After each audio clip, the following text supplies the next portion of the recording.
Embaga ya Kafta eyakuba Pretty Nicole nji yuno gikuletedde She Made a Beautiful Bride gikuletedde maaso awo boyfriend wa Zaira omupya byonna mbirina ate era nga kwotadde n'embaga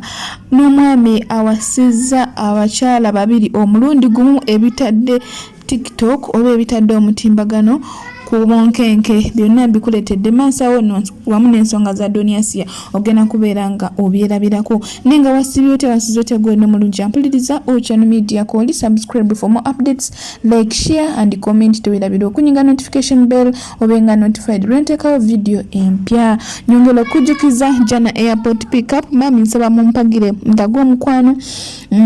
tuzula n'omwagalawo tukola surprise ni delivery tusibe muli bya sente tuswa n'ebiro by'okumikolo tukuguliza n'ebintu entu deliveringa mwe nawe ne yandiyagadde okugula ebintu okuguliza bazadde bo ebintu ngoyagala bi deliveringa munnange twesige tukuguliza ebintu tubi delivering oyagala gulira abaana bo ngoye oyagala gula ki kyonna kyayagala okugula nga oyagala tukikutwala na tukitwala tukikutwalira mwina abatika ebintu kukago nga temwina babikimayo tutume tugende ku office za kago tukukimirayo ebintu tubitwale wobyagala enamba 0704 40 45 ate nga jana airport pickup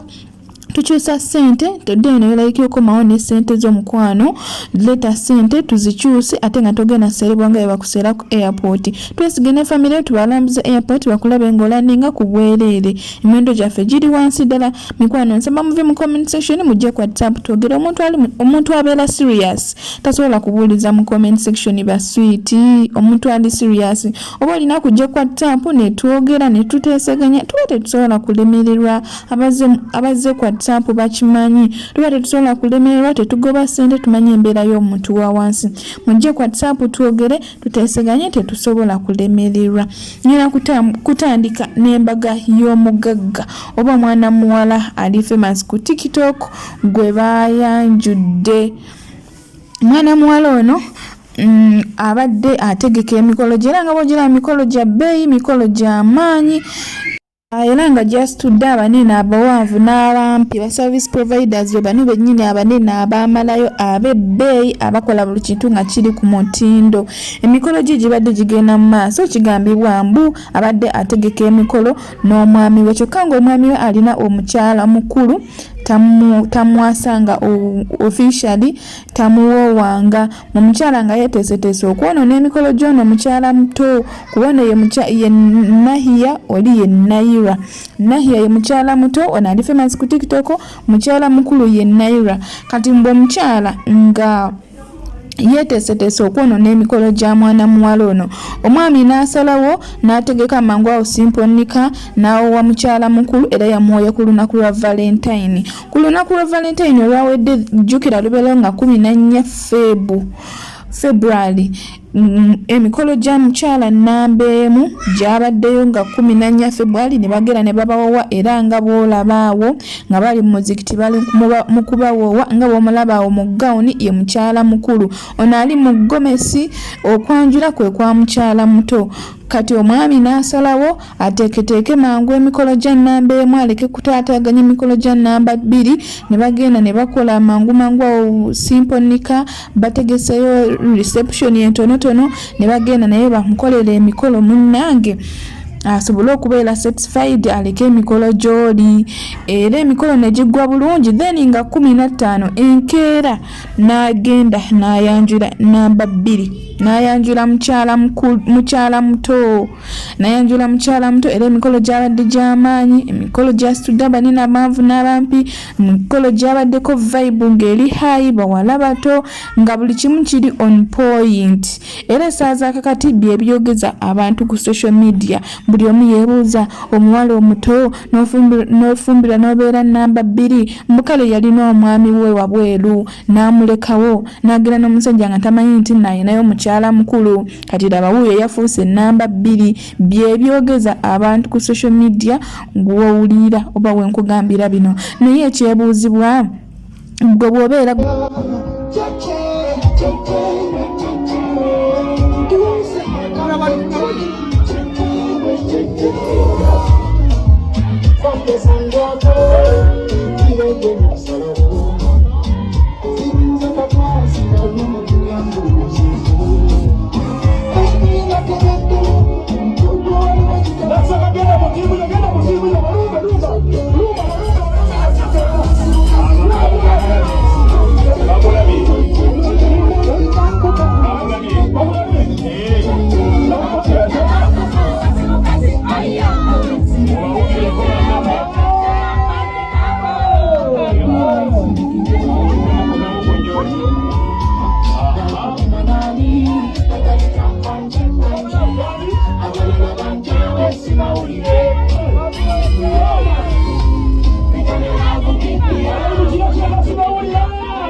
aho sawadde akyanyumira vibe ku mikolo gya namba 2 njibongere kambongere kapaati akalala ate tulyoke tweyongereyo munnange emikolo gyanyumye nga wembadde mbagamba emikolo gyanyumye vibe ngeri hayi bawala bato ebintu by'emirembe giriko njogere ekindeke ki egya namba 2 sobole egya namba 1 mugiraba embeera gigyabaddemu reception mugiraba oba okitegeera so awo osobola okumanya enjawulo eri wakati awo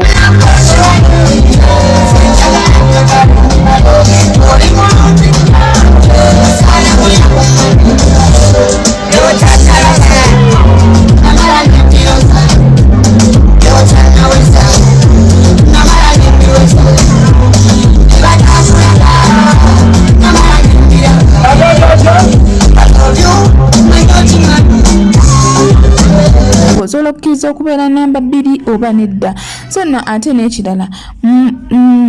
mu kubeera namba 2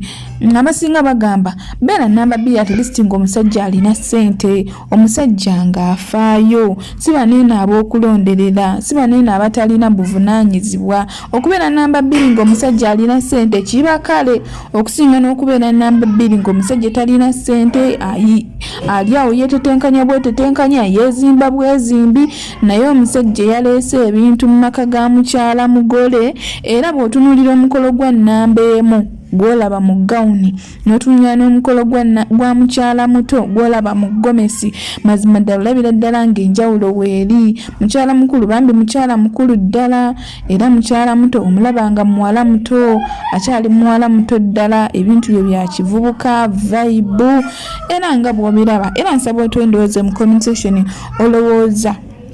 oba gwe bw'obeera gwe okkiriza oba nedda gwe bw'obeera gwe okkiriza okubeera namba 2 ew'omusajja alina ssente oba ne bw'abeera alina ssente tokkiriza kubeera namba 2 gweyagala kubeera namba 1 anyways kasita bonna yabawasizza mu butongole bonna bali bawoowe bali bufumbo bwa halali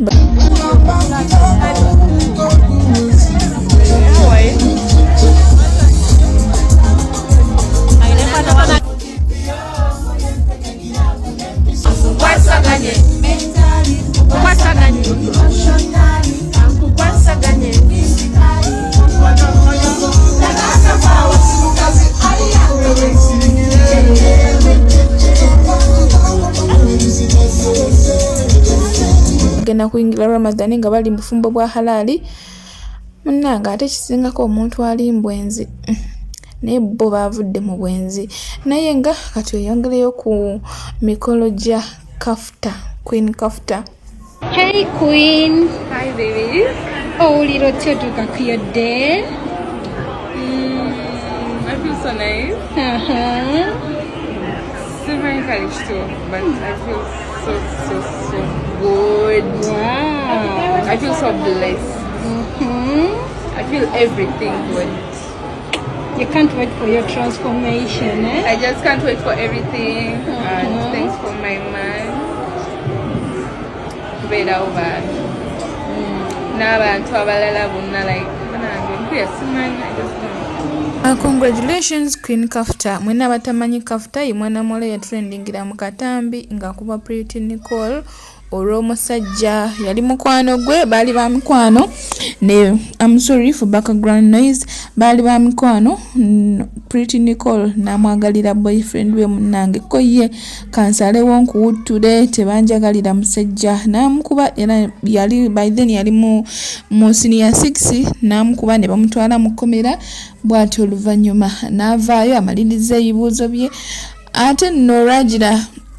wayitawo banga nga lya mwaka gumu 2 ne bakyala kati saaza kati ku mikolo jambaga so nate tayayise bantu ba social media wa bantu ba TikTok olw'ensonga abantu ba TikTok mikolo gwe ogw'okukyala ate yayise ba tiktokers lwansonga ku mukolo gwe gw'okukyala baali so negative baavuma omukolo gwe baayogera bingi bavumye omwami we bavumye keeki nti ya birthday kugamba baali so negative so omukolo guno gwabadde private era munnange twalabidde awo ng'apositinze ebifaananyi apositinze behind the scene apositinze zi photoshoot yadde ng'ennamba esinga abantu bakyagamba nti akabadde kalango ka makeup yabadde photoshoot nga tetulaba musajja nga tetulaba bridesmaids so byebyo naye nga biba bituufu congratulations kafta katweyongereyo ku nsonga za Zaira baby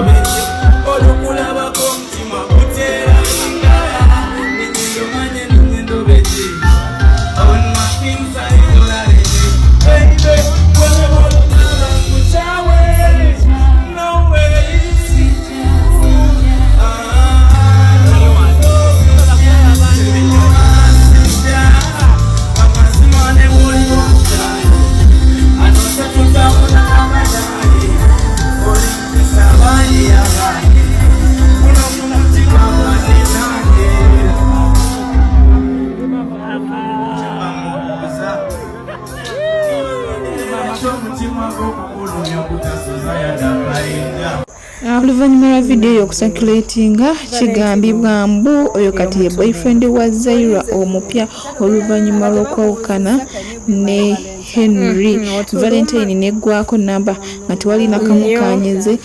taweereza yadde akameseji yadde akaki munnange nga yagenze ku date ne girlfriend we omupya nga bwe nambalaze ku vidiyo ewedde munnange boyfriend wa Zaira omupya era ebibeera nga bituufu congratulations okubeera nga afunye boyfriend omuli ekirala yamuvinze mangu oba kabadde ke kaseera katuyongereyo ku nsonga za Doniasi ezikyakutte wansi ne waggulu akyali mu kkomera akomawo Uganda oba nedda kubanga akyalina emisango emirala gyawera ennemba najjo simanyi lwaki abantu kibaluma nnyo nze okuvawo nenyimirirawo la Donasia simanyi Donasia yakankubira essimu emirundi egyo olunaku ennaku 3 emabega yakubira emirundi 2 toba blockinga ba muting abeerewo awo alondewo oba abeerewo oba agenda ejjo yankubidde essimu emu n'olwaleera nkubidde essimu emu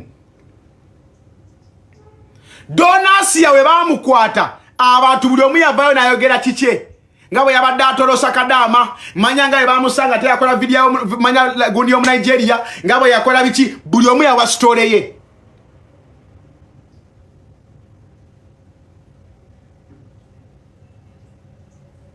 omwana ambuuziza ekibuuzo lwaki gwe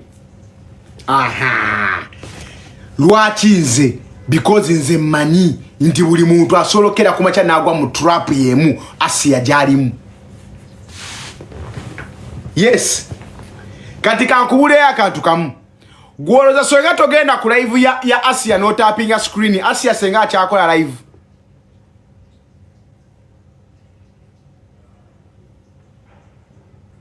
obe kibuzo kyembuza kya busiru munsonyi we bannange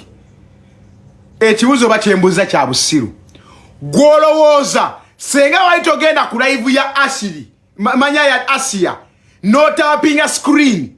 no genda ku video ze no zirayikinga ne mu screen recording ne mutambuza content we oza senga akyakola byakola mukwane ekitukuumidde wano nti mutwagala ekitukuumidde wano nti mutwagala live nakandabe nakakola live for 26 minutes mulika abantu bameka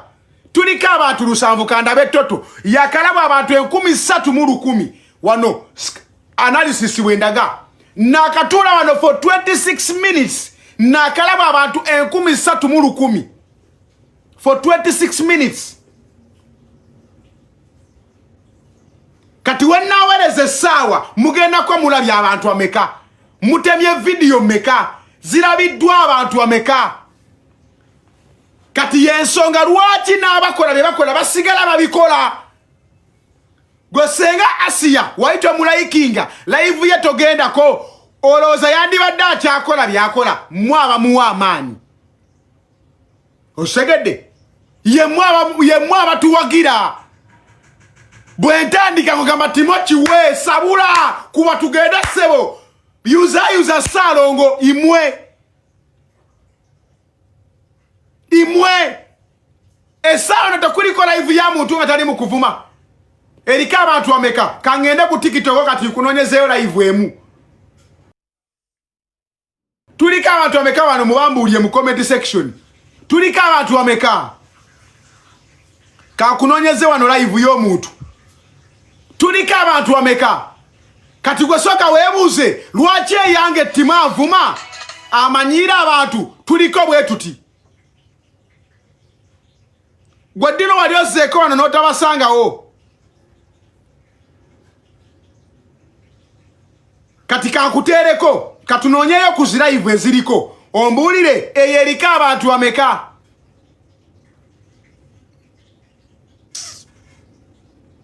Tosobola tegeera nsonga lwaki mpolereza Donasia. Tosobola because is ekimani Donasia entertainer yemwe abamufudde kyali gwo mufudde Donasia ow'amaanyi. Senga waitwala ba video ze, senga waitwala ba live ze, senga taliko nayo mulaba.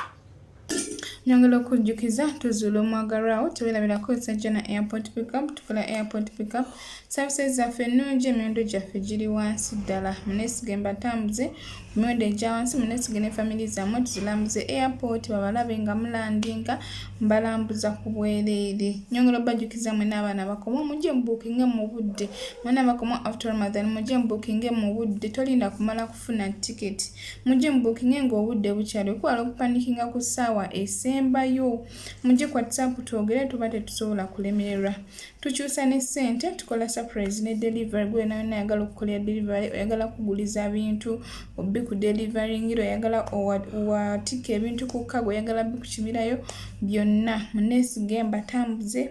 mpe emirimu mu supporting tusinkane ku video eddako.